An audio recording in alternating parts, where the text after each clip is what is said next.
This is The Unholy Union, a podcast where you will be subjected to highly offensive marital discourse. If you did not feel insulted during this week's episode, don't worry, we'll try harder next week. And if you can relate to our ramblings, then we want to be friends with you. If you believe that we take it too far or our mouths are too much for you, then with as much love and sincerity as we can muster, you can suck it. Welcome to The Unholy Union.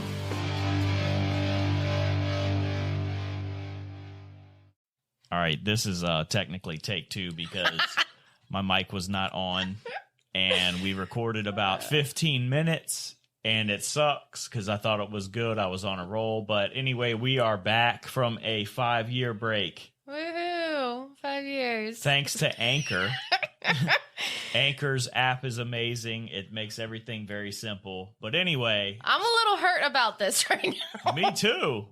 Man, we put a lot of effort into those first 15 minutes, and they weren't worth a shit. Yeah, so now we got to start at the very beginning here. Okay, back in the mindset. So, big break. Took a big 5-year break just because life. Yeah, college, full-time jobs, having a daughter, all that good stuff. Life. Just life. But I want to actually call this podcast, this episode, The Good, the Bad, and the Ugly.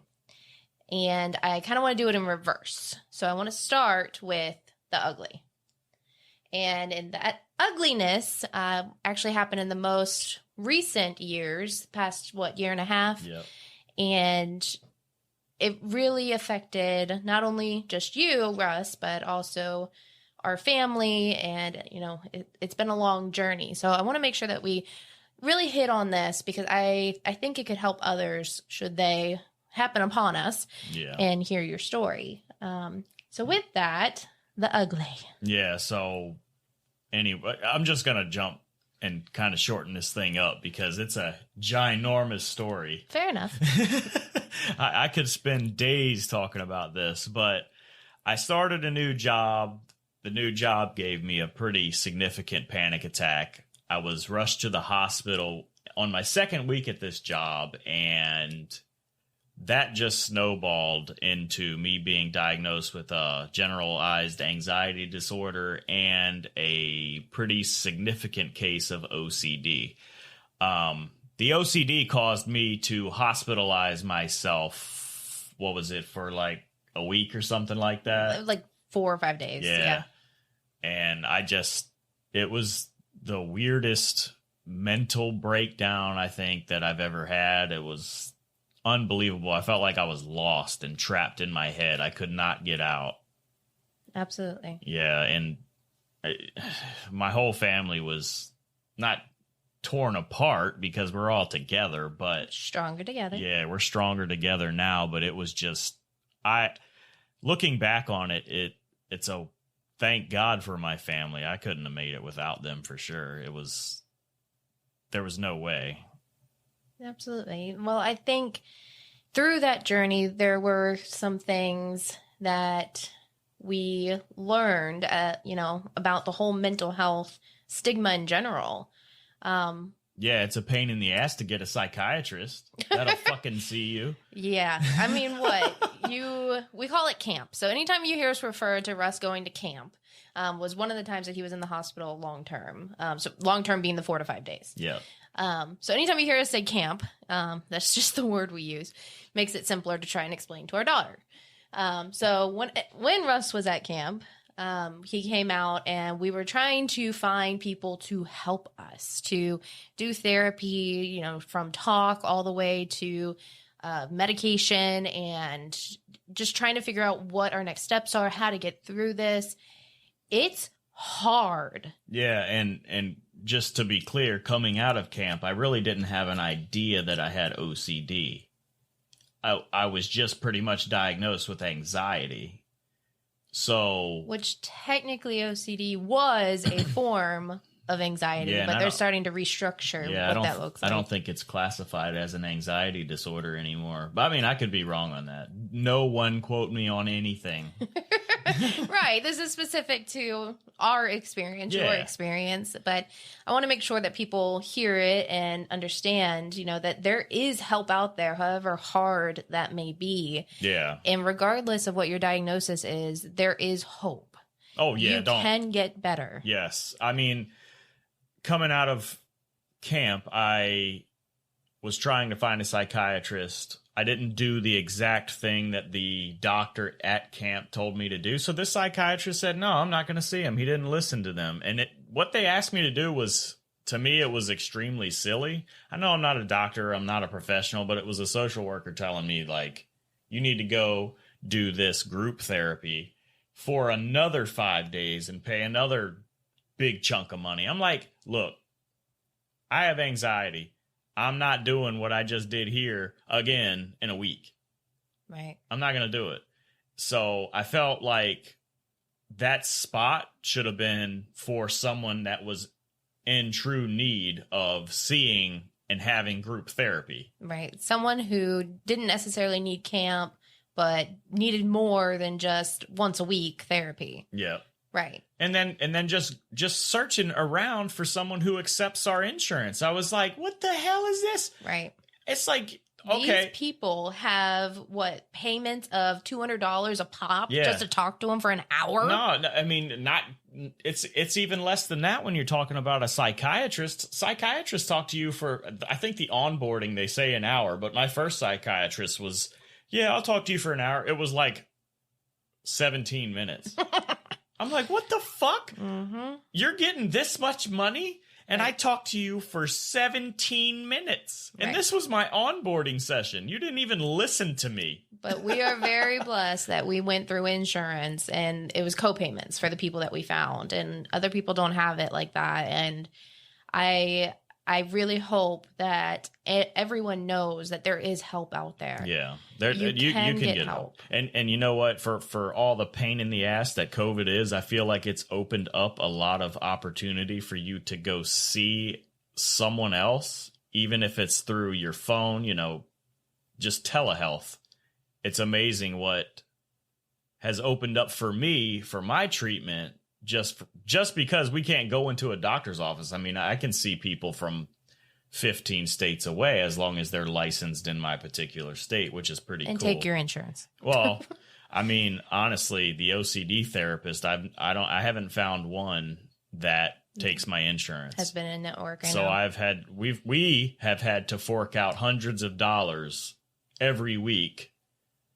I don't know, for a month, 2 months straight.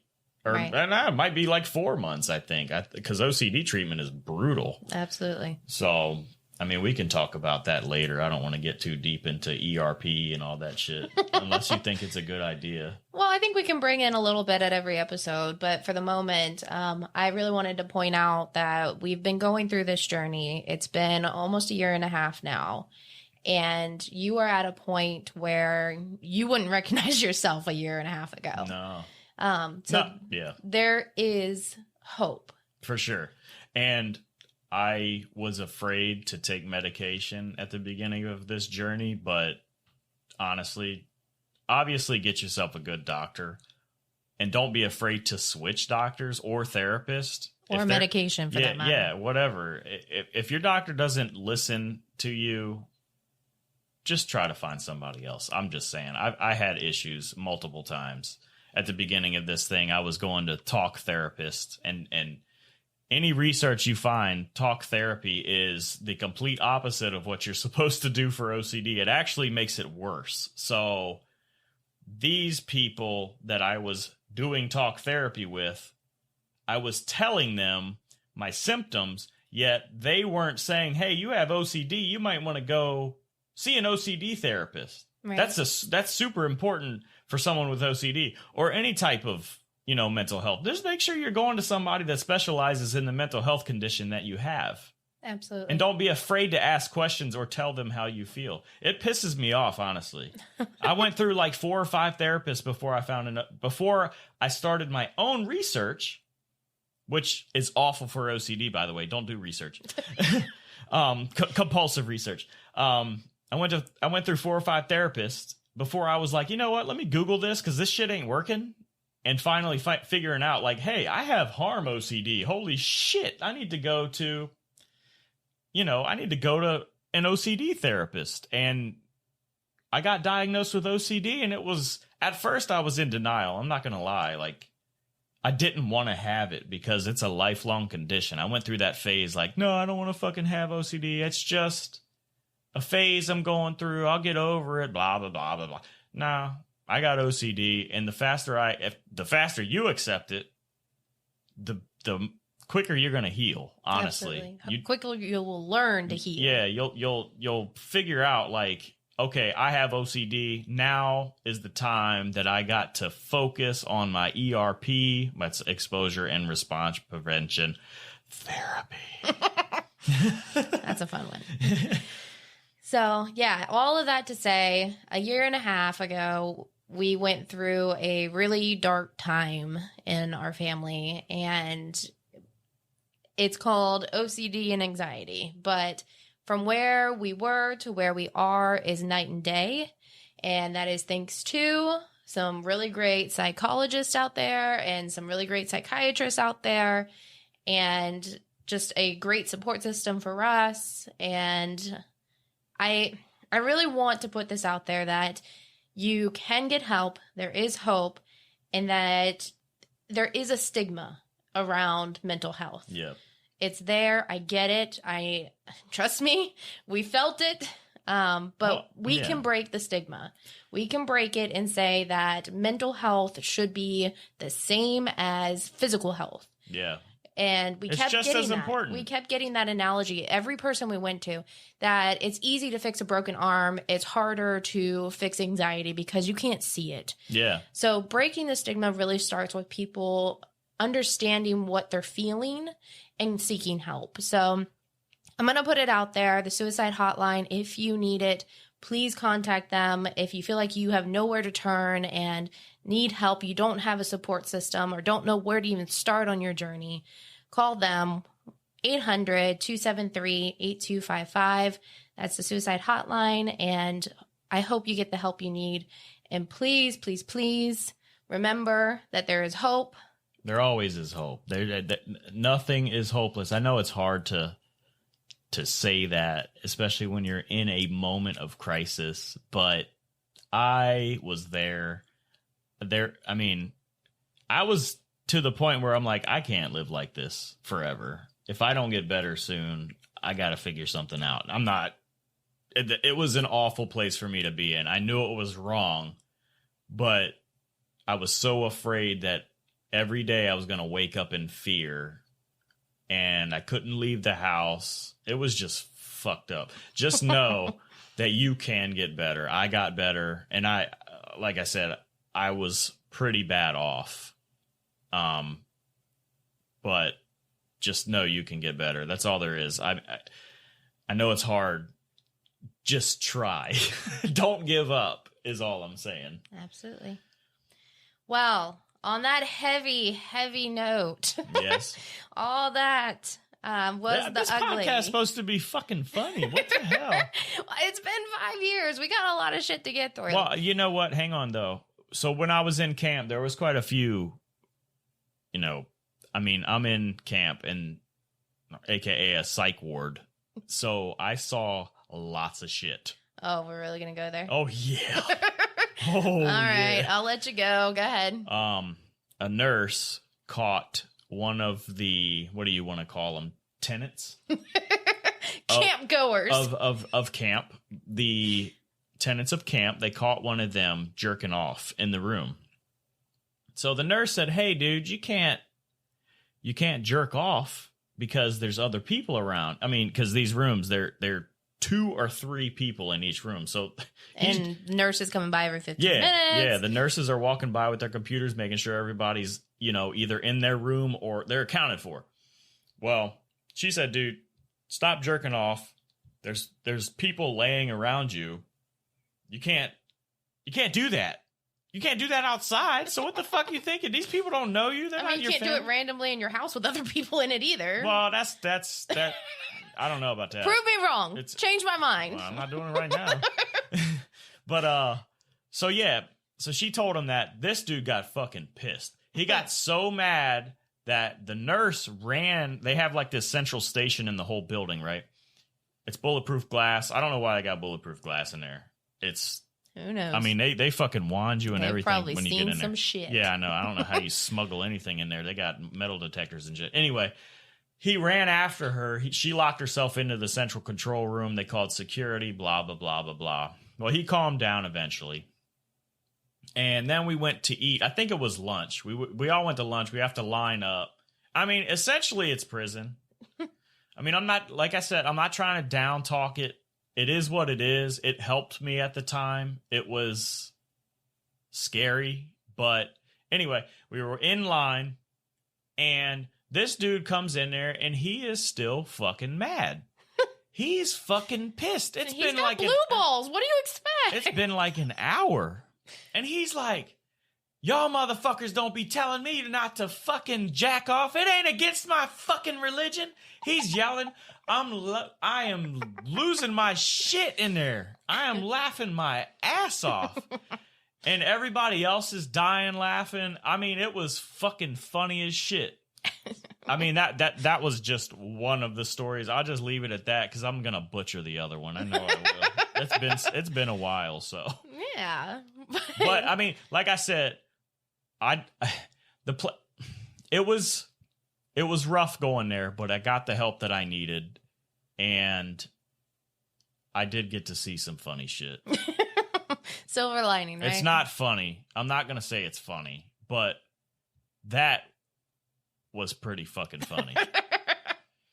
No. Yeah, and then okay, one more. Okay, great. We were doing group therapy and discourse. The nurse was like, "Yeah, we're gonna have discourse in here," which I guess means like public discourse, which means like public square. You're talking, blah blah blah blah blah. We actually say that in our intro. Oh shit! I didn't say it because I did marital discourse. Okay, so this guy, she said, we're gonna have, or one dude started asking questions like, what are we doing? She was like, we're gonna have mental health discourse. And he was like, what about sexual intercourse? And I'm like, oh, we will not be doing that on this podcast. And this lady was like, stick to the script, Jeff. She was so pissed. I'm like, she's about to fuck this dude up. Jeff. She was like, shut up, Jeff. Stick to the script, Jeff. Oh, I want to say something so bad, but we might get copyright sued, so I'm going to try not to. Jeffafa? No. Oh. My name's Jeff. My name is Jeff. But yeah, it was there was some fucked up shit. And, but I will also say that I met some of the best friends that I've ever, that I've ever had from this place. It's leave it to you to make friends. I mean, put it at this camp. way. There's 2 phones in the place, right? There's only 2 phones, and it's like a pay phone. I think you can call. Could I call out? Yeah, you could call out. I could call in. Yeah. So it was hit or miss. Yeah. So if you wanted a phone call, you would call in, and then a random motherfucker would pick up and start yelling, Russ. Yeah, they'd be like, "Where the hell's Russ at?" His wife calling, and I'm like, "What the fuck?" I'm out there playing badminton in the fucking jail cell, and the yard. The yard, which has got a wall that's 9 feet tall. You can't do nothing in there. And they're like, "Your wife's on the phone." I'm like, "I'm playing fucking badminton. Tell her to wait." Shit. Yeah. But yeah. Anyway, go get help if you need it. You'll learn a lot about yourself, and they are there to help you. Absolutely. So that was the ugly. Yay, we did it. Yeah, I know. We'll bring more of Russ's journey into our episodes as we go on. I'm sure it'll blend into a lot of shit. Yeah, absolutely. And I'm sure we'll make fun of it at times, too. Yeah. It's not OCD like the perfectionist, though. Let's just be clear. Yeah, I hate when people do that shit. They say OCD is a quirk. Yeah, like, OCD is a quirk. I'm really tidy. I like to keep my desk clean. I'm like, okay. No. That is not... Okay. One person... I will never name them. My coworker was like, I think when I got diagnosed with OCD, she said, I think I'm a bit OCD too. I'm like, oh really? She was like, yeah, I like things on my desk a certain way. I'm like, I'm about to smack you. Like, you have no idea what the fuck I just went through, and you are saying That is just because you like your fucking pens in a straight line. Her pencils have to be aligned. You want your stapler filled up all the way. My Give me stapler. back my stapler. I'm like, what We're the on fuck? a roll for getting copyright sued in this thing. Good grief. I'm like, okay. I was just like, okay, that's cool. Whatever.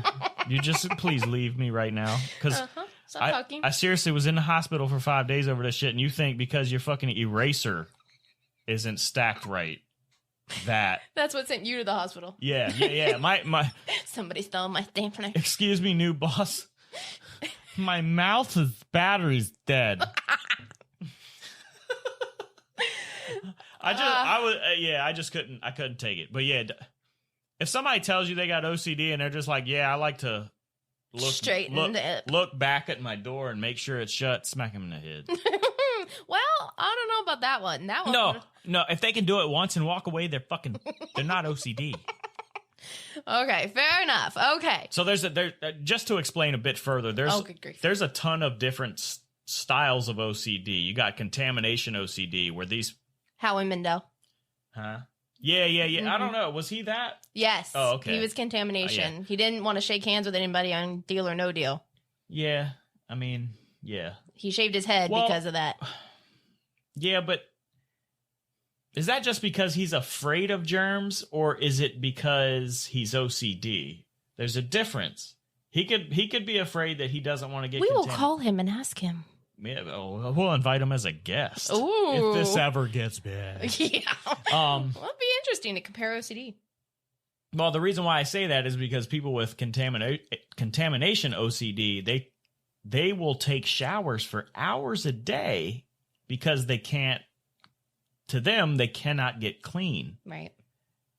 Or it's just anything like that. They spend hours a day trying to get clean. I mean, I read a story where a guy literally showered for 9 hours a day. It's not funny. I am not making fun of this, but I want to know where the fuck he gets his water heater at. Because how do you got 9 hours of hot water? Imagine all the soap. Yeah, that too. I mean, he's got to have like stock and L'Oreal or something. But yeah, so you got that. You've got harm OCD where you're afraid you're going to hurt people. Or yourself. Or anybody, whatever. People end up like here's an example that I read online was they'll be standing at a metro station or a subway and there's a person standing in front of them. They think like a thought jolts through their mind that says I could push him onto the tracks and watch him get run over. Well, most people have these violent thoughts, but most people brush them off because they're just noise. It's spam in your email. Well, people with OCD are like, holy shit, I'm fucking going crazy. Mm-hmm. I'm a murderer. I gotta hide myself. Yeah, it sticks. It's like, it won't leave your mind. So these people with harm OCD, they'll think about that all day. They'll try to justify like, no, I won't do that. They'll end up going to their loved ones saying, hey, do you think I could ever do something like that? And then the loved one, loved ones, they want to help. Mm-hmm. So they're like, hell no, you can't do that. You've never heard. You hate smacking a fly. And then temporarily that helps you. You're like, oh, okay, good. She knows or he knows that I could never hurt somebody. So that means I won't. Well, that's temporary. All you're doing to yourself is justifying your fear of doing that. Your brain's fear of doing that. So it's in saying all that, there are a lot of themes, there are a lot of topics that it could be on. It's more than just contamination. Yep. So if you hear us talk about it, it all relates back to what Russ has gone through as well as what he's researched, because that was one of his compulsions was to do that. Big time. Drove me nuts, but we are night and day from where we were. Yeah, like we said at the beginning of this, you can do it. Therapy has come a long way. ERP is old, but there's been so many refinements of that therapy that you can do and get better. Don't make yourself live like this. ERP is hard.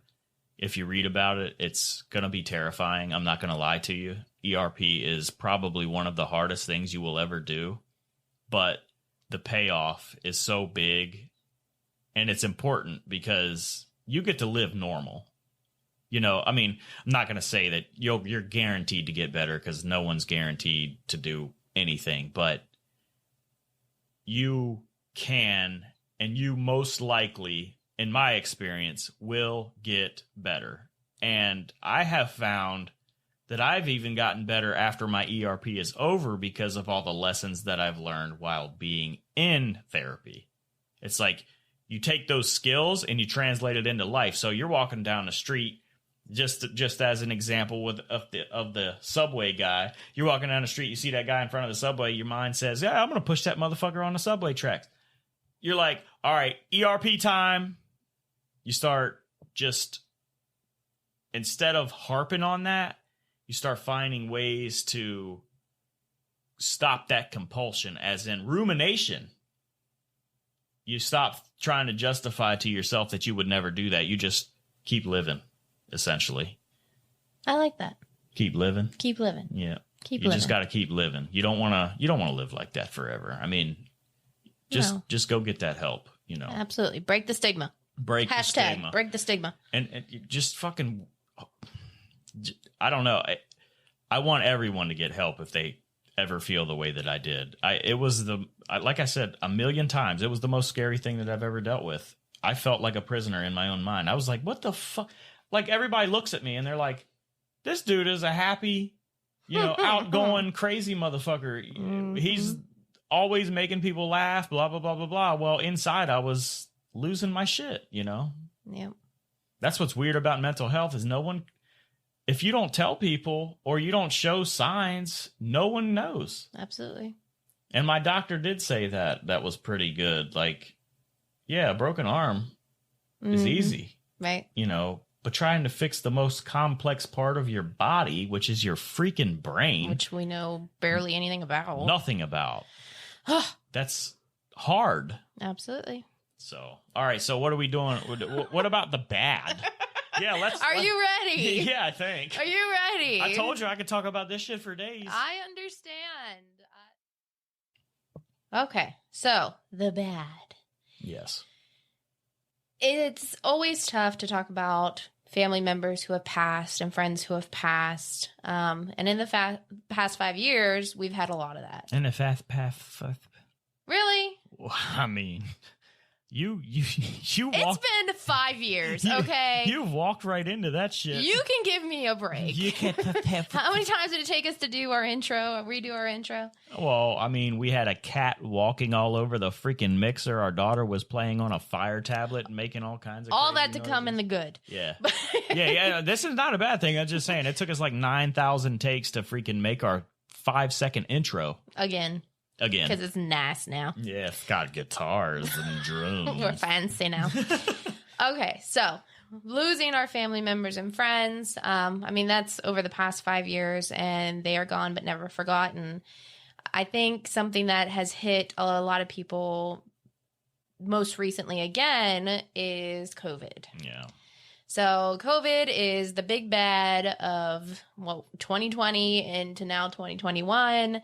And I think the biggest part for COVID for me specifically, and you can say it for you as well, I think it's for you too, but let me know, is the impact and the weight of it on our daughter. Yeah, it was a big thing at first, especially when I think it's still a big thing. Yeah. I think it's still a big thing because it is still affecting so much that we have done or typically do, and she almost always prefaces things now with when COVID's over, or it's quite sad. It's horrible, and I feel for her, and we are trying so hard to keep things going and moving and as normal as possible. We're trying, but there are some things that we just can't control. So if someone was exposed and we were supposed to see them that weekend, sorry, plans get canceled. Yeah.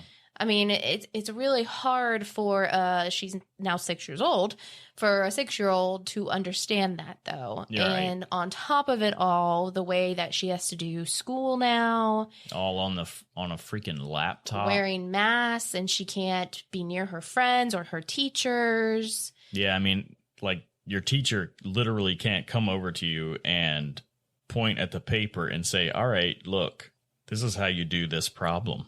Right. These kids are, at least our daughter is having mental health, not a crisis. I'm not going to say it's a crisis, but you can tell just based on her demeanor that she's kind of struggling. On her. Yeah, absolutely. Kids aren't meant to be on a freaking laptop for 8 hours straight a day. Right. They kept telling us when she was a baby, all the way until last year, don't be on a screen for more than a half hour to an hour a day. And here she is now, almost 8 hours a day in front of a computer screen. Yeah. And I praise the teachers for doing what they're doing right now, trying to make it work. Anyone in this situation who is trying to make COVID work for us, I praise you. Thank you so much. Yeah, for sure. But it sucks. Yeah. I mean, the kids are in like plexiglass jails. Ugh. Their desks are wrapped in plexiglass, so your teacher can't come up to you and help you. And I mean, how do you socialize with a barrier in between you all? And the only alternative is to homeschool. For us, at least, is to homeschool. And that's really almost impossible because we both work full time. Yeah. But if we could make adjustments and we could make it happen, then she loses all socialization other than what we could do outside of school. So it's been a lot of weighing what we can and cannot do, or, what our lifestyle can do, or what is feasible, I guess, in this whole situation, trying to do what's best on all levels, whether that be, mental health or physical health, or it's been a lot. Yeah, it's brutal for sure. It's been a lot. And I know you all are going through this. We're just venting. Absolutely. I'm sure there are many people who can relate to everything we've just said. Yeah. And we stand with you. We understand the issues of COVID, and we are all hoping and praying that it is coming to an end, hopefully soon. Whether that's via the vaccine or via herd, I don't care what stops it at this point. Right. Like, even if it's, I don't know, a magical meteor that comes out of the sky. Easy, good Lord. Not to destroy us, just to cure us. Make us go extinct. No, it's going to be the coronavirus cure, this meteor that's going to come out of the sky. What's it going to do, like fucking meteor dust? You don't know. Oh, my God. It could sprinkle meteor dust. So it's going to be like... it could be a magical metal. What was Sozin's Comet from... So we might have lost it a little more... Sozin's Comet? Yeah, from Airbender? The Avatar Airbender? Yeah, we're gonna reborn. Honey! Reborn? Rebirth the earth in fire and get rid of COVID. I'm so proud of you for that reference, by the way. That. Our daughter really likes it too. Yeah, I know. It's a good show. We've watched Avatar at least 312 times. As many times as we've watched Julie and the Phantoms at this point. God. Different topic. Okay, so what I was saying, though, is that we might have lost it a little more in the past 5 years. So we might be getting a little more... Oh, too soon? What? You looked at me funny. We might have lost it Well, yeah, obviously. He's at a fucking soon? hospital. I'm on medication. I love you. What the hell's the matter with you? Be a little more sensitive. These are sensitive times. Get woke. Oh, stop. Let's not start on that shit. Julie and the Phantoms, that was a quote. Okay, so no, and again, we will probably make some jokes at some point about it, and we are at a point in all of this journey with Russ's mental health that we can. So if you hear us make jokes, again, it's no offense to you all. Seriously, I know how it feels. Absolutely. I mean, but just think, though, you can get better to where you'll make fun of yourself. One day, right? Yeah, seriously. One day. It can happen. Mm-hmm. Well, moving on to the good. We covered the ugly. We covered the bad. Now the good. Yeah. We've had a lot of good stuff happen in the past 5 years, too. I mean, it's not all weighty, I promise. Because obviously we can still laugh. That's always good. We can? Oh my God. Be a little sensitive. I've lost all sensitivity. So realizing what's important. I think in the past 5 years, and most specifically in the past year and a half, we have really started to realize what is important. Whether that was through the OCD or through COVID, we've really come to a point where we can understand what is most valuable in our lives. Yeah. When we went through the OCD experience, I mean, we had a support system that was around us that helped us through a lot. I mean, we had money struggles. It was a big deal. Yeah. I mean, I was out of work for at least, 2 months? Yeah. Because I couldn't muster up enough courage to go back while I was dealing with all that shit. Absolutely. So we had an amazing support system. We couldn't have gotten through that without them. But we've all, and that included our family and our friends. And even during COVID and all the lockdown stuff, we kept saying the first thing we're going to do is go have dinner with our family. After our 14-day lockdown and everybody didn't have symptoms, we were going to go out and have dinner with them. And it just became like a realization that you take so much for granted in this world. And you can appreciate everything you have if you just open your eyes to what it is. Yeah, and just keep up with your family and shit, They are there for you no matter what. Yeah. And I mean, I always knew that, like, my parents, no shit, they loved me and all that stuff, but they were a huge help during all of this crisis mode shit that was going on, Absolutely. Yeah, and even for our daughter, like, just the small things, like going to the neighborhood park was huge for her. Being able to do that again, or, just going outside in general, or going to the store to pick up something small, or, whatever it was, just the small things she would appreciate. So just really realizing what has been important, I think, has been very eye-opening in the past 5 years for us. Yeah, I mean, put it this way. You'd be like, hey, you want to come take a package with me to UPS? She'd be like, fuck yeah, I'm down. Shit. She's riding. She's in it. She's like, I'm getting the hell up out of this house too. Mm-hmm. This place sucks. Yep, and PJs and everything. Yeah, it doesn't matter. But on top of that, I did finally get my degree. When we first started this podcast, we had a 2-year-old and we were going through college, and I finally got my degree, and Russ and I both got a couple of work designations, and we've been working hard in our careers other than the small little blip that we had. But yeah, we've been working hard in our careers, and I'm happy to say that we are striving. We're doing well right now. Yeah. Thankfully. Absolutely. And we also got a cat. It was your idea. Don't you start. That is your cat. All I do is freaking feed the thing so he leaves me alone. Just kidding. I do love that cat. He's massive. He's a fucking giant. I mean, I'm not talking fat. I'm talking like a giant ass cat. So our 6-year-old daughter is what, 3'4", maybe 3'6". She's shorter than most 6-year-olds. She's petite. But you put our cat Benny up against her, and like stand him straight up, and he's almost as tall as her. Oh yeah, he is huge. He's a dick too. Like I'll be like going downstairs to get a glass of water in the middle of the night. That motherfucker ambushes me. He tries to trip me every morning. I'm like, I'm trying to feed you. Yeah, I'm trying to. If I die, you die. You starve. So what the fuck are you trying to bite me for when it's midnight and I'm trying to get a glass of water? But he says all this. In actuality, he bought this window perch for him to sit right next to his desk. So don't even get me started about... Yeah, he's my buddy. But he's still a dick. Yeah. And his new thing is trying to get out the house. Like, where he thinks he's going to go, I don't know. I mean, he could rule our neighborhood with how big he is, but... where are you going to go? Yeah. Where are you going to go that you're going to get fed all the time and messed with, played with, and not have to fight for your food? And have a 7-foot cat tree. Again, not only is our daughter spoiled, but so is our cat. So we got a cat. He's a good boy. I want a dog though, but we'll get to that later. We'll get to that later. I was against the cat back in March. We actually got him 2 weeks before COVID started in America.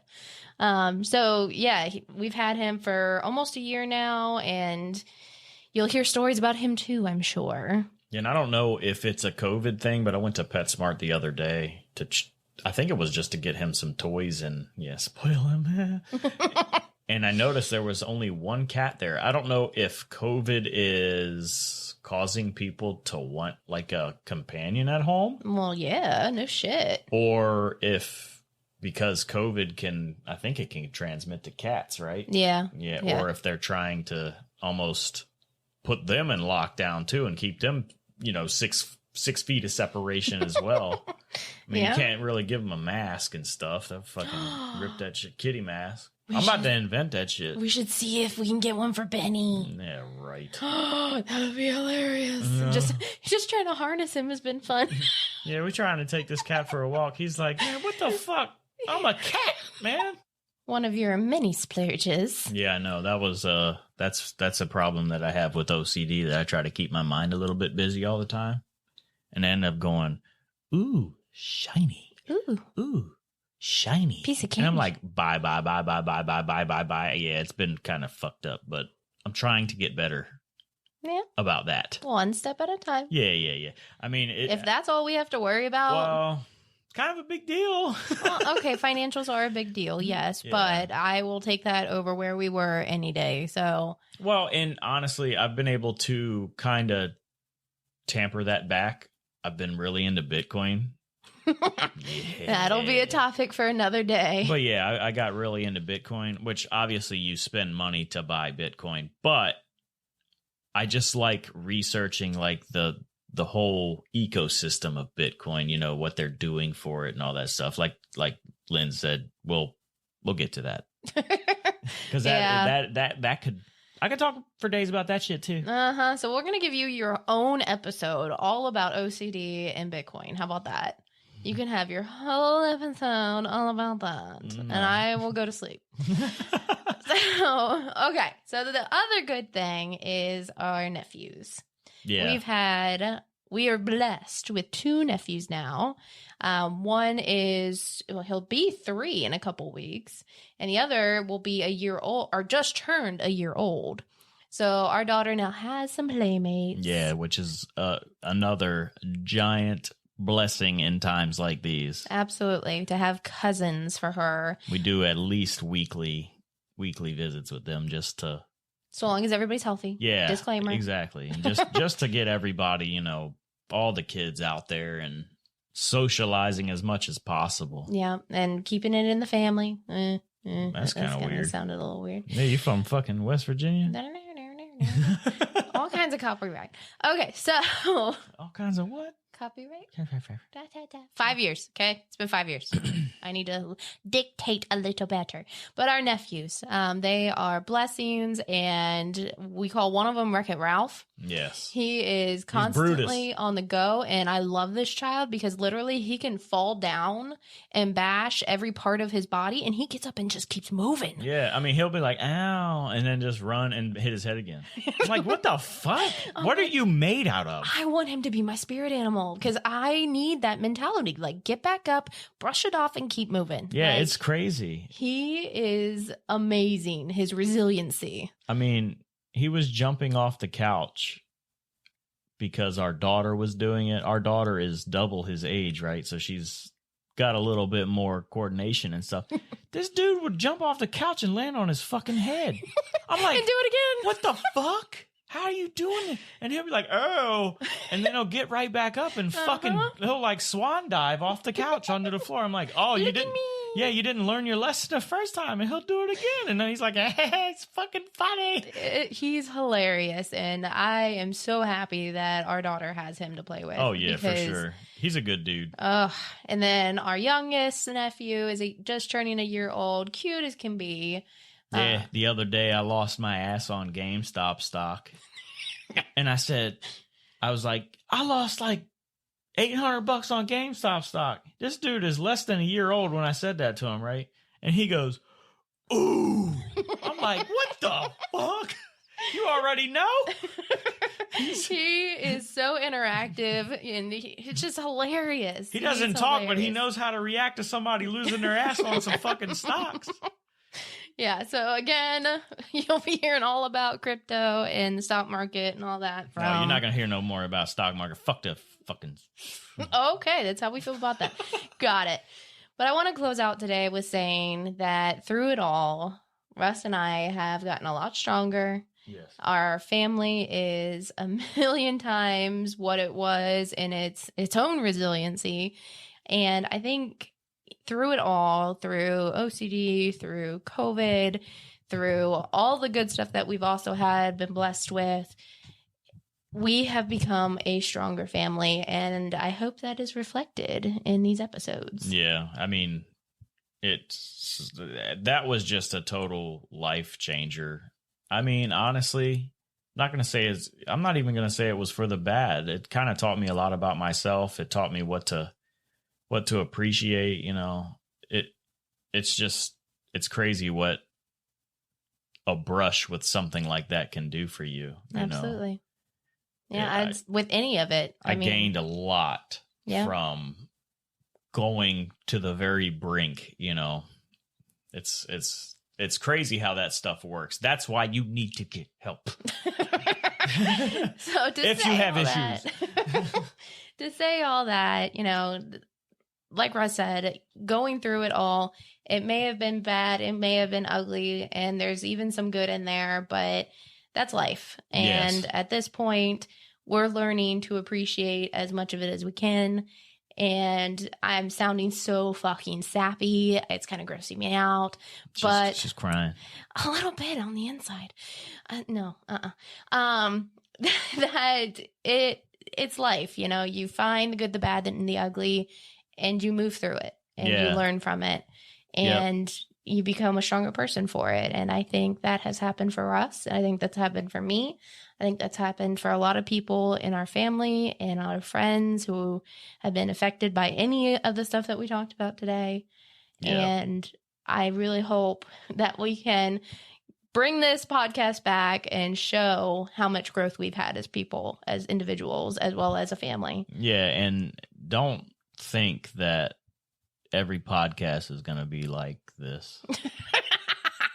Disclaimer. Yeah, I don't. We're being sappy because it's our first time back. Yeah, and it feels good to do it again. I mean, absolutely, good. I did it in the little sponsor thing. I kind of broke it down why we quit, and it was too much. I mean, there's a lot to juggle. Yeah, I didn't like having to do a website, maintain the website, pay the money to host the website and the podcast. Have 58 different accounts with different distributors of said podcast. It's just fucking stupid. So I was like, I don't know. I don't even know why I researched it. Probably because I was trying to keep my mind off of, from doing a compulsion.